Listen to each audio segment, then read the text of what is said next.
eu fixen a carreira en León.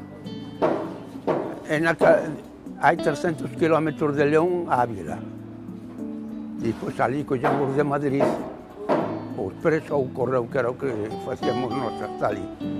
E viñamos sobre unha aproximación de 10 toneladas. 10 toneladas? 10 toneladas. De carbón? De carbón.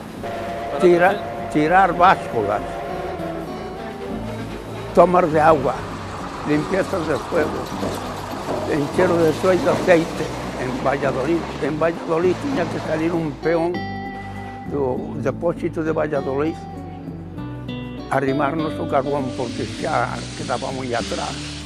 Se aí a base de palear, aí a base de traballar, aí non hai nada. Aí non usábamos nada máis que no inverno, que era moi duro, pois nin camiseta. A camisa iba pegada ao corpo. E claro, logo despois, cando sale a barbar, porque primeiro entrara no taller, non? Porque desconocía as máquinas e quería saber o motivo como traballaban as máquinas. Estuve en Levante 2 anos. Entonces, foi cando houve exámenes para fogonero, me presentei. Me aprobaron, pero logo fogonero de terceira. O ano seguinte, outra vez para ascenso, fogonero de segunda, hasta fogonero de terceira. E despois xa va examinar para maquinista. Non, a mitad non existía daquela, non existía. Estas viñeron moito máis, porque eu, cando ingresei, era norte, e por examinarme para maquinizar. Ese traballo era máis doado?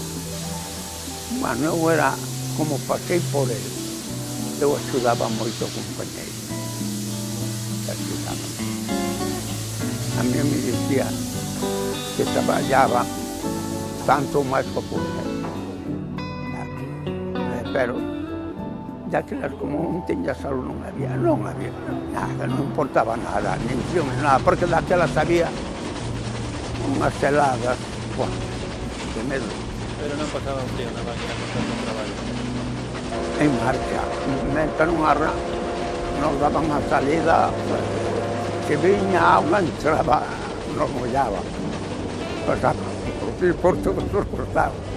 Pero nada, nem collíamos catarro, nem collíamos nada. Daquelas era alegría. Había humor, había compañerismo, ahora non. Ramón Rodríguez Rajo, más conocido todo por Marrón.